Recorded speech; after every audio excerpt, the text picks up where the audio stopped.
Can you hear me? All right, very good. Well, good afternoon.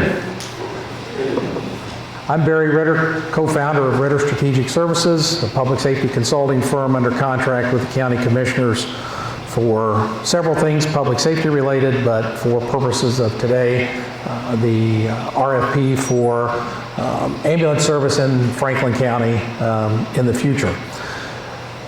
A couple of points of clarification that today's meeting is meant for our team to meet with potential providers, respondents to the RFP. We received 3 letters of intent.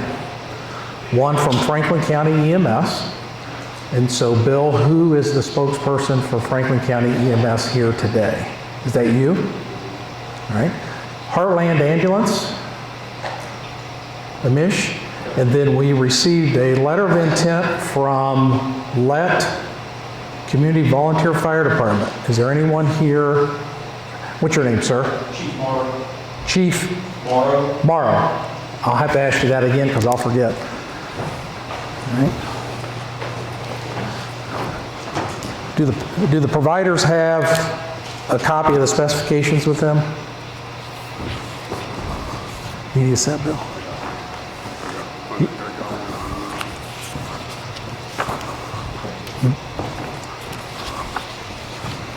There you go. Sure.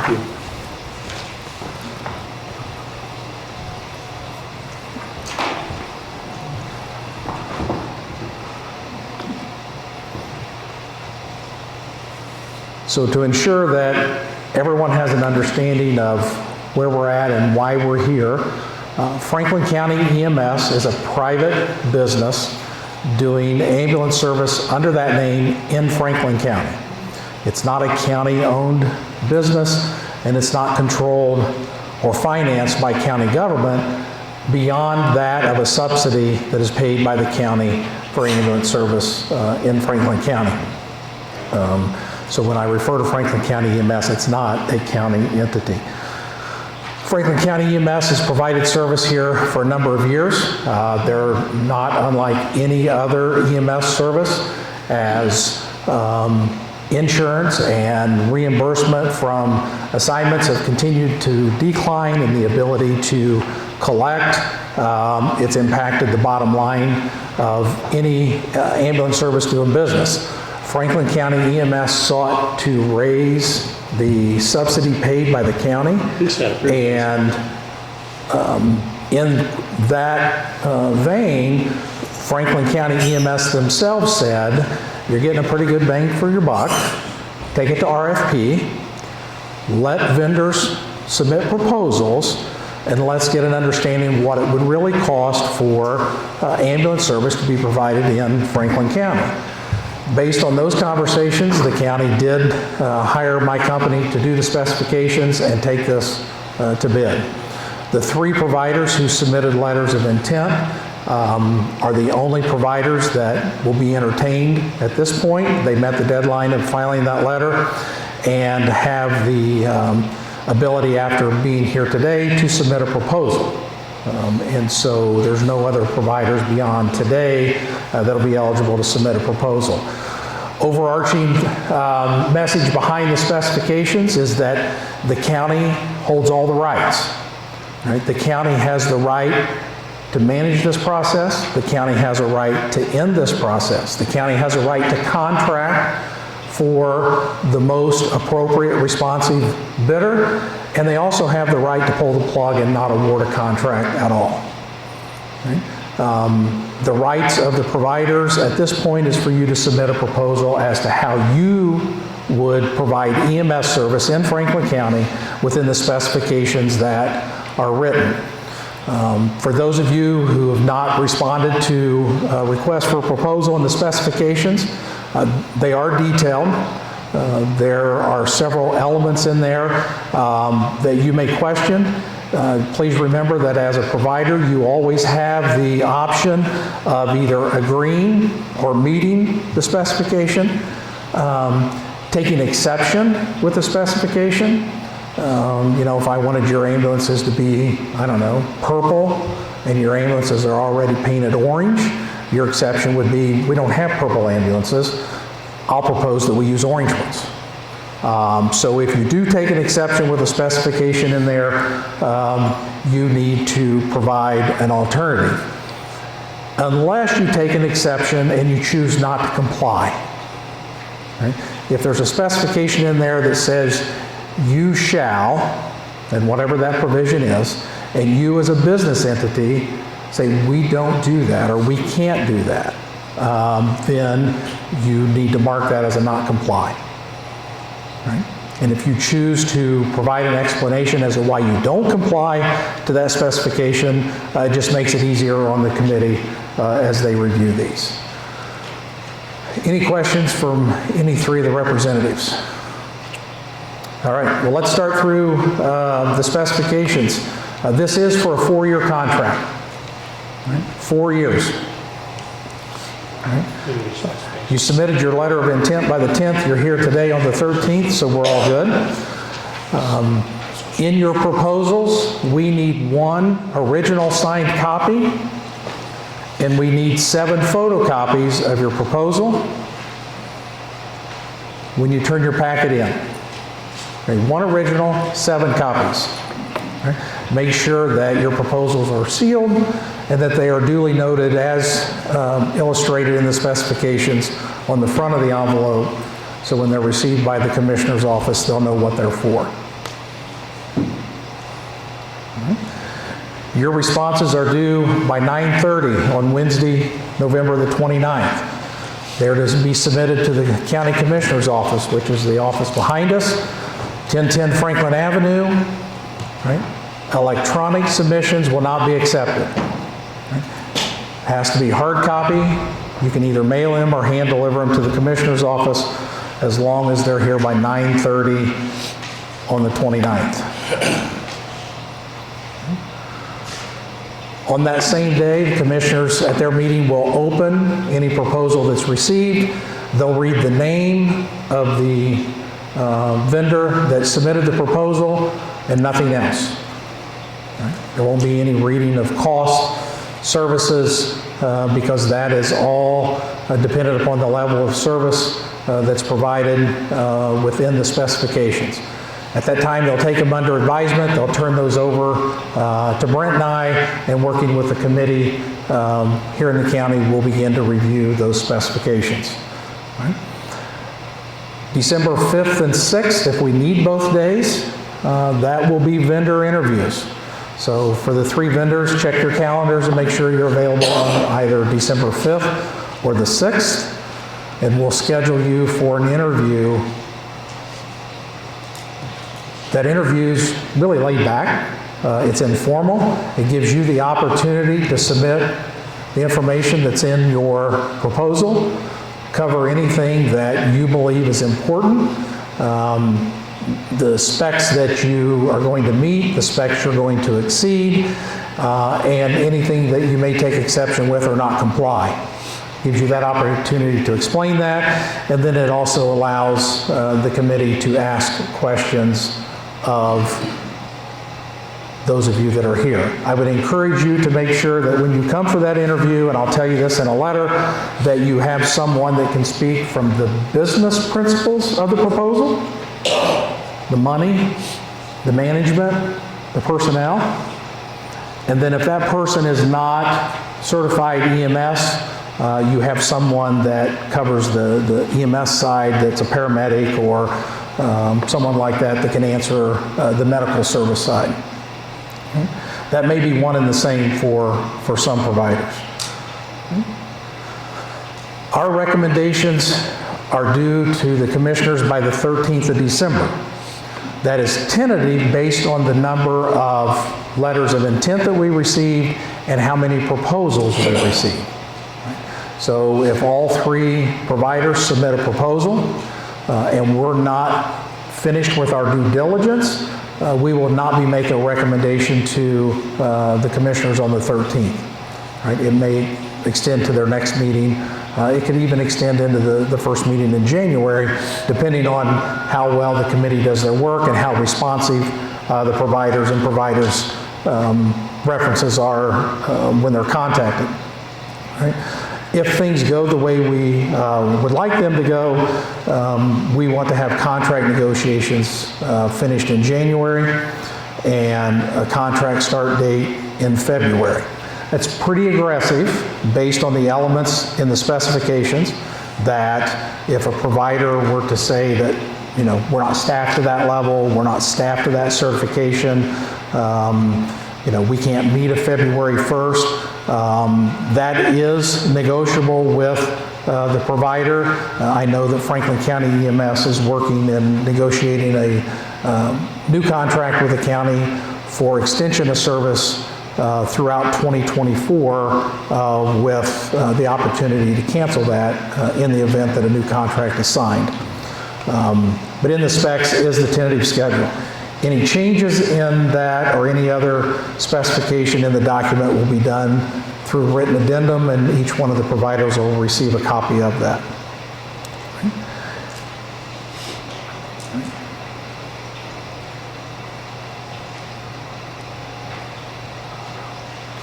Some important highlights in the specifications is that your contract for service runs from the first date that's mutually agreed upon through December 31st, 2027. With being a 4-year contract and in mutual agreement between the parties, the provider and the county, if mutually agreed, the contract could be renewed at the end of that 4-year term. Right? You obviously have to be certified by the commission to provide EMS service in Indiana and certified at the level that you're proposing. Obviously your equipment has to be equipped to the certification level and available for response. So if it's BLS or ALS, that it's appropriately equipped with this, by the rules of the commission and specifications that are contained in this document. Your medical director, whomever that may be, will need to be in agreement to be the medical director for emergency medical responders and quite possibly the 911 center throughout the course of this contract. All right. Section 7 talks about maximum acceptable response times. Those call times that are in there are based on conversations that we've had with Franklin County EMS and Brent driving the county, that we believe that those response times are realistic. And in fact, you probably would exceed those call times given ideal situations. And that's why it's 90% of the time. Traffic, I came through here in July. I know what your traffic's like in the summer with the lake.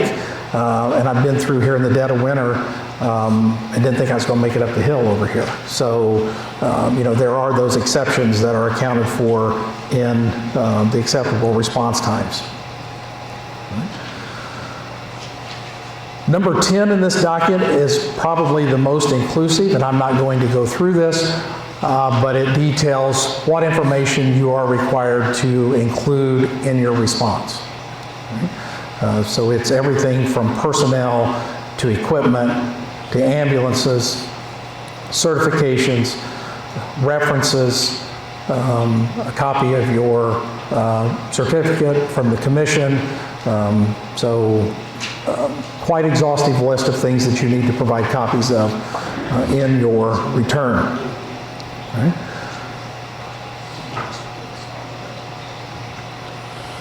I know that for the providers, you've had an opportunity to read this before coming here today, and I'll stop here to see if there are any questions to this point. Anything that I've covered so far? I want to ask about penalties. So if you don't meet that, for instance, the times and those things, or the cheers and those hourly, there's a vital penalty for that. Somebody signs up for a 4-year deal on homes and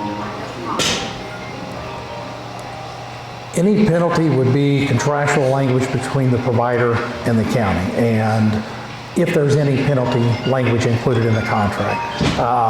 The penalty could be punitive for financial incentive, the subsidy that's paid. I think it would, and I'm not an attorney, I don't even play one on TV, that gross negligence would be termination. If you lost your certification through the commission, those things. I don't envision this contract being written so heavily handed that a provider cannot meet the requirements. I will tell you that in one particular community that we worked, the penalty part of this was not even included in the contract. County didn't want it, the provider didn't want it. They decided that they would just do ongoing quality assurance on a month-to-month basis, and if issues arose, that then they would deal with it then. Now, the contract does provide an out for either party, and obviously an out if there was gross negligence.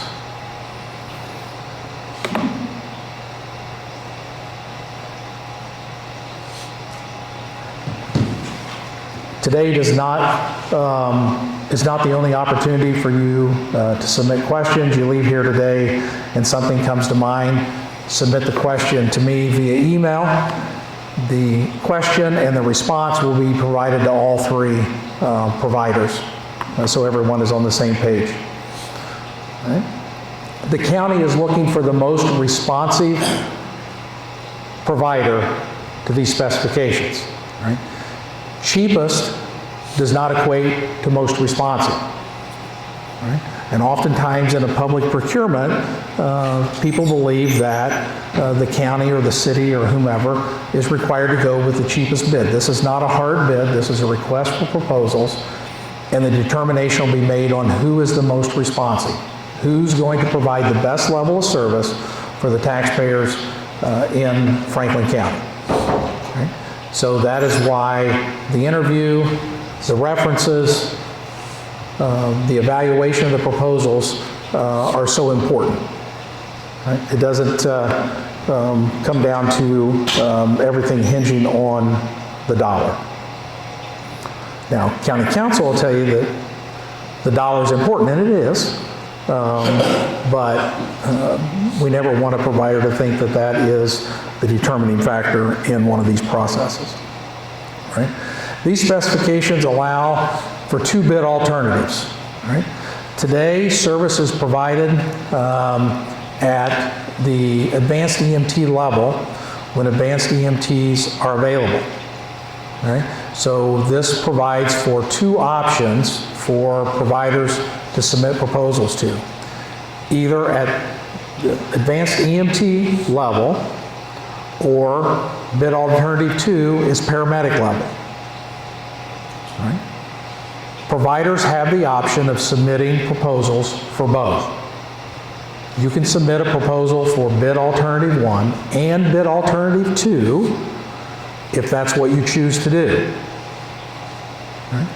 Now there needs to be narrative included that explains why you're submitting to, and let's say that you're certified, you may be certified at paramedic, but let's say you don't have any paramedics on staff.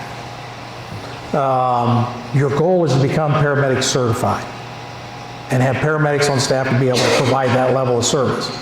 You can submit a proposal under bid alternative 1 as advanced EMTs, and in that narrative say that it is our plan in the next, and let's be reasonable, let's say 12 months, 6 months, whatever, that we would be staffed with paramedics and that we would provide the paramedic level of service in bid alternative 2.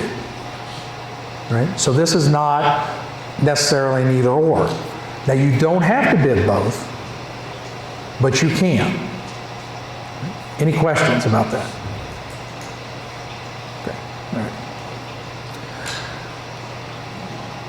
In the specifications, there should have been a map. You are bidding on the geographical area that is currently served by Franklin County EMS. Right, there are 2 sections of Franklin County that is either served currently by Batesville Fire EMS or by Sunman. Right? Those two geographical areas are not part of your response. Okay? They are under contract by another government entity for that ambulance service to be provided.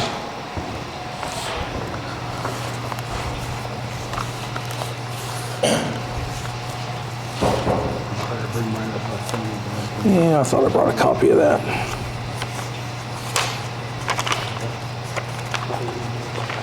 I did. I have it electronically. Any three of the providers not receive a copy of that map? Okay, I will email you a copy of the map. What I will tell you is that it does not follow traditional township boundaries. And John Hunley, the 911 director, is sitting in the back of the room, and he walked me through this. When you look at the map, there's some squiggly lines that marks those territories out that's under contract. So I'll send that to you. If you have questions off of that map, send me the questions, and I'll get the clarification from John to make sure that you understand the map the way that that area is serviced. So it's all of Franklin County with the exception of those two geographical locations. Batesville, the southwest part of the county, is much larger than the area that's currently covered by Sunman Rescue. But you'll have those yet this evening in your inbox. The call data that was included in the specifications are not indicative of patient transports. That information came from the county's CAD system, so those are the number of 911 calls for service that the 911 center received for EMS response. Okay. Out of those numbers, we're not sharing with you, we do not have the number of actual patient transports in those statistics. Right? You've been doing this long enough to know that you can take assumptions with the number of calls for service and arrive at a reasonably confident number that you anticipate would be patient transports. One area that always gets called into question is section number 20. There's a provision in there that no ambulances should be more than 5 model years old. Right? And it seems like every process, there's a provider that takes exception with that. And you can, especially in today's world. All right? When it takes 2 to 3 years to get an ambulance, what we're looking for is that your maintenance records are up to date. You provide the maintenance records. It's in good service. It's in good shape. It's certified by the commission. It's in use. All right? What we don't want is what we've seen in other areas of the state, that the ambulance cannot make it to the scene because it breaks down. And so they're calling dispatch and having the sheriff's deputy pick up the paramedic and transport the paramedic in the back of a Tahoe to the scene, and then possibly transport the patient because the ambulance broke down. Right? Our goal here in Franklin County is that the provider who is contracted has equipment that's in good shape, good repair, maintained on a regular basis, and is ready to respond anytime the tones drop.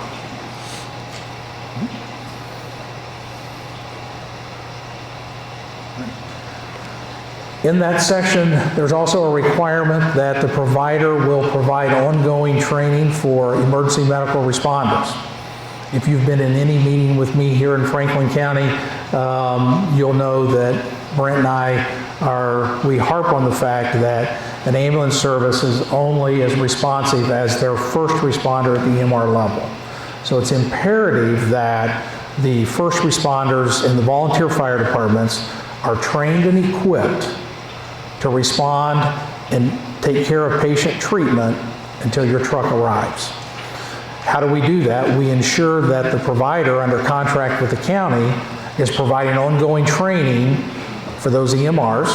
They build a relationship, they build a rapport in that training, and then you're also responsible for supplying consumable supplies. So volunteer fire departments who do not have a billing mechanism in place, they can't bill for treatment. If they're using a cannula or a non-rebreather, or they're using 4x4s or a neck brace or whatever it is they may have, the provider under contract with the county will be responsible for replenishing that first responder's medical supply. Okay? Consumable supplies only. We're not talking about backboards and extrication equipment and all that.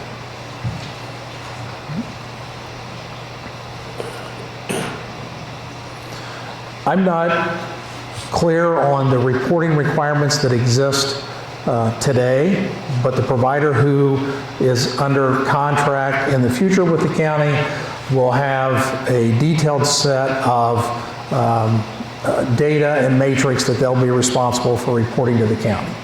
Right? Number of runs, number of transports. It's an exhaustive list in here that'll be reduced to writing in the contract. And that you'll be required to provide a monthly or quarterly report back to the county for them to ensure that the service that they're paying for is being provided across the county. Right? That's not to say that the county is going to be doing quality assurance on the medical patient care side. That's not what they're in the business for. They're not certified to do that. You and your medical director do that on your own. But they do have a responsibility to ensure that the service they've contracted for in the county is being provided. These specifications, while it calls for at least 2 ambulances and a chase truck, it was written in a way that the provider has the ability to propose to us what they would do, how they would do it. Now, Franklin County EMS is in a situation where they currently have physical structures. They have buildings where they keep their ambulances. They're in service. Anyone beyond them is not in that situation where you have a building or a geographical location where you're going to keep an ambulance. Our expectation is that through your experience as an EMS provider, you would propose to the county as to how you would deliver that service, where you would stage your ambulances, how you would manage those resources. Doesn't mean you have to give us a fixed address of 123 Main Street. It's that you propose that you would stage ambulances in this location, and what your future intent would be for housing personnel and housing